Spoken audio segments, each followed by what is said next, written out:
Hi, I'm Estelle. I was born in a crazy family in New York. Please like and subscribe. My Mexican mom was so proud of her language that she never wanted to learn better English. Dad would say mean things with a smile to fool her all the time. And I hated it. Wow, this stew tastes like mud. What did you do to it, you insane woman? Dad? What you telling me? Do you like? Woohoo! Mi contento. As a kid, I never had the courage to tell Mom what a jerk he was, because I knew she'd be sad. But every time he did that and smirked at me, I knew that Mom would soon catch on to his words, and it would end bad. And over time, Mom learned more English from her neighbor friend, and she realized that all these years, Dad had just been giving her hatred. Their fights got bigger, and one day when I was in the 7th grade, Mom finally decided she wanted a divorce. When I had to choose a parent, of course I chose Mom. We took off to Mexico that same night. Mom, are we going to Grandma's? Oh, mi amor. Grandma moved away a long time ago, but we have a new loving family here. A new family? The cab stopped at a huge mansion and a strange man ran towards us and hugged Mom. He also said something to me, but I didn't get a word. Mom then took me to her room, and it was all ready for me. Mom, what's going on?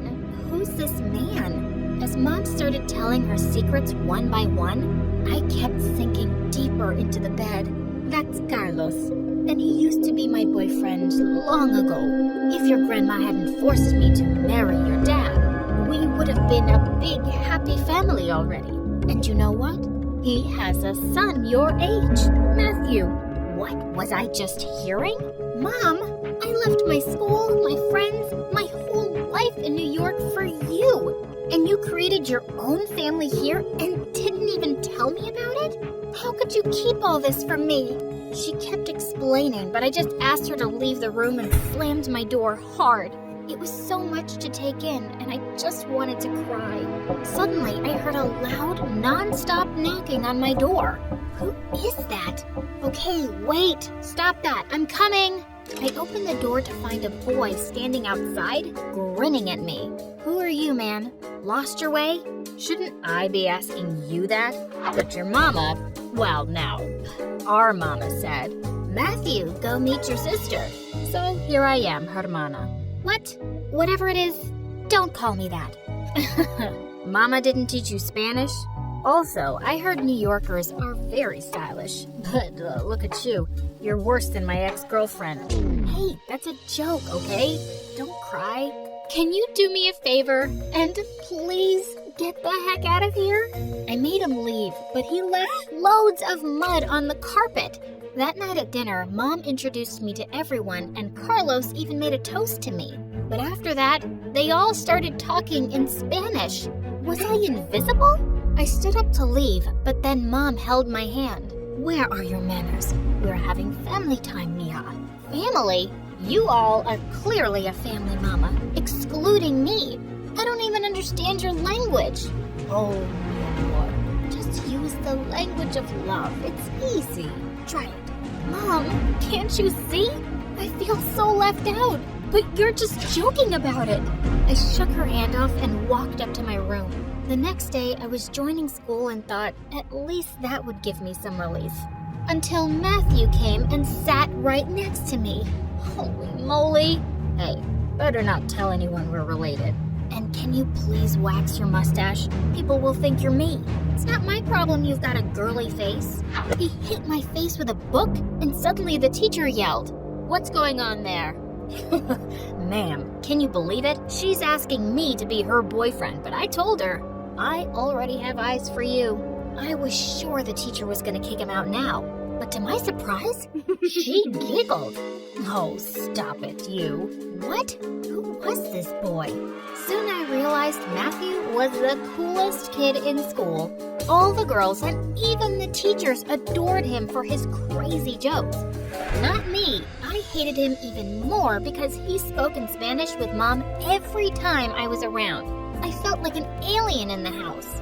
That Christmas, Carlos was gonna host a grand party, but I wasn't interested. I think I have an important exam that day, and in the evening, I have dance practice. Liar, we don't have any exams on Christmas. And dance practice? You can barely walk. I was gonna kill him. Seeing Mom and Carlos's faces, I could tell they wanted me to attend, so I reluctantly said yes. And the party wasn't that bad. I got to meet a handsome boy, Leo, and he was Carlos's business manager's son. Hey, I know you must already have a boyfriend because you're so pretty. But I have to say, you have the most dreamy eyes. I've been watching you for hours. OMG, that made me blush. Thanks. Actually, I don't have a boyfriend yet. We exchanged numbers and started hanging out. He seemed really cool. But one day when Leo and I were having lunch in the school cafeteria, Matthew appeared out of the blue and pulled me aside. Have you gone mad? Why are you sitting with that jerk? He's not a jerk. He's my friend. Maybe future boyfriend. And why do you care anyway? Listen, he's not a good guy. He flirts with everyone, and God knows how many girlfriends he has. Look who's talking. The one who flirts with teachers? Just leave me alone, okay? I can handle my own life. I knew he just wanted to spoil my first real relationship. So I ignored him and left with Leo. After that, we started going out more often. One evening, Leo invited me to his house for a party, and I was having a great time. As we were dancing, Leo suddenly pulled me closer, and my heart skipped a beat. Oh, Hermosa, thank God you flew all the way from New York just for me. He held my face, and we kissed. Suddenly, someone kicked Leo hard, and he went flying into a wall. Matthew, what are you doing here? Just protecting you from this virus. He took my hand and started walking out, but I pushed him away. You crazy idiot! You're the virus that's destroying my life. Why can't you just let me breathe? Breathe all you want, but see this first. He took out his phone and showed me Leo's Instagram page. It had a video of me and him kissing under the caption, 100th kiss from a New York chick. The page had videos of him kissing 99 other girls too. It looked like one of Leo's friends here had been making our video and was broadcasting it live for him. I jumped on Leo and scratched his face. Ah! The New York chick is going crazy like her mad brother. Someone save me. Shut your dirty mouth. I trusted you, you mud mind. And I started pulling his hair like crazy. Matthew gave him a nice punch and then took me home. I felt really embarrassed for not listening to Matthew before. He'd only been looking out for me. So the next day at school, I sat next to him. Not so worried about this life-destroying virus now? Yeah, I realized it's better to have him as a friend than an enemy. I thanked him for the night before, and he just laughed and hit my face with a book again. As days passed, we became good friends. I also decided to talk to Carlos and Mom and apologize for being so neglectful, but they surprised me instead.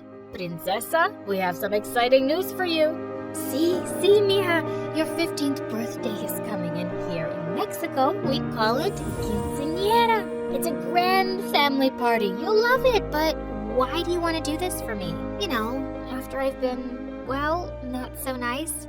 'Cause we're family, estúpida. And you're no less than Matthew to me. I want to do this for my daughter.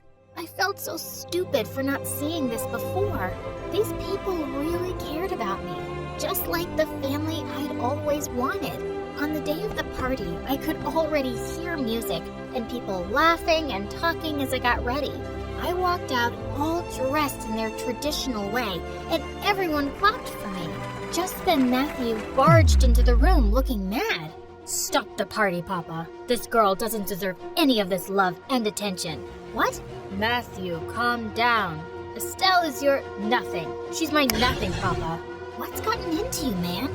I was horrified when I saw what he had in his hand. It was my diary. Oh my God, no. After all this effort we've been making for you, this is what you really think of us? You suck. Matthew, enough. What are you talking about? Oh, let me read it out loud, Papa. This place is hell on earth. I hate their food, their language, this house. Carlos is so loud and annoying. Why is he so desperate to be my dad? Probably because his own son is a loser with half a brain. They're both stupid and I deserve better. There was a pin-drop silence as everyone stared at me. You should have never taken my diary, you jerk. And yes, I wrote this, but that's when I first came here and I was having a really hard time adjusting. I was just mad, and I didn't really mean it. This is not how I feel now. Carlos, Mom, I promise, I really like being part of this family. You're not part of this family, Estelle, and you never will be. And before I could stop myself, I said the stupidest thing ever. Oh, shut up, Matthew. You're not part of this family either, because you're adopted. It was something Mom had told me once, and Matthew didn't know about it. Now he did, because I just blurted it out. Carlos turned white, and Mom looked raging mad. What a lame thing to say, Estelle. As if. Tell her, Papa. Papa, why do you look like that? Oh, Matthew, I meant to tell you on your 16th birthday. I promise I was going to, son. Matthew looked stunned. Carlos walked over to him, but suddenly he just pushed him aside and ran out. Carlos went after him, while Mom turned to me. I raised you better than this, Estelle, but it seems you're more like your dad, hurting good people for no reason, hurting your family. I'm so disappointed in you. Party's over, everyone. As the guests started leaving, I ran to my room in tears. I felt terrible. Even if Matthew had read my diary, I'd done something 10 times worse. And the next day, I was back to being the alien of the house. Nobody was talking to me, and I deserved it. Matthew wouldn't even look at me in school. Anytime I went near him, he walked the other way. I tried for days to make it up to him. One evening, I sneaked into his room, finished his history paper, and left it on his desk. When he came home, he took one look at it, tore it up, and threw it in the trash. Then I had an idea for a gift that I was sure to make him forgive me. I used all my savings to get him a signed basketball from his favorite player. But when I looked into his room later, I was horrified to find him slashing it with a paper cutter. Oh my God, what are you doing? This was signed by... I don't care. I just want you to stop doing things for me and stay out of my face. How do I make you believe that I'm really sorry, Matthew? I'll say it in Spanish. Lo siento. Lo siento mucho. There's nothing you can ever say or do that will make things okay. Now please, get lost. It just looked like things were ruined between us for good. But one evening, I was walking a few blocks away from our house when I saw two boys wearing masks drag Matthew into an alley and start beating him up. I charged at them while screaming, and with the baseball bat I had, I hit one of the boys straight in the knee, while the other one ran away. As he fell down, I pulled his mask off. Leo, don't you dare touch my brother again, estúpida. I left him there crying on the ground and helped Matthew up. He leaned on me as we walked back home, and as soon as we entered, Mom and Carlos cried out. Oh my God, what happened? Papa, I'm fine, really, thanks to Estelle. But why were you going around with a baseball bat anyway? I've been following you everywhere for days, Matthew. Leo came up to me a week ago and said he would do something to make you pay for exposing him at his party. I knew you wouldn't really listen to me, so I had to do something. I couldn't let you get hurt. I've done a pretty good job of that myself. Suddenly, Carlos stepped forward and hugged me. Mi amor, you saved my son today, and I want to forget everything else. I know you didn't mean those things. And I'm okay about knowing about the adoption, Estelle. It came as a shock, but Dad and I have talked a lot about it since, and I'm fine. It doesn't really change anything. You don't always have to be related to be family. I understand that now, and I'm so happy Mom brought me to you guys. I'm sorry about everything. And Carlos, you're the dad every girl wants to have. I love you. Carlos had tears and hugged me. Mom did too. Don't forget me.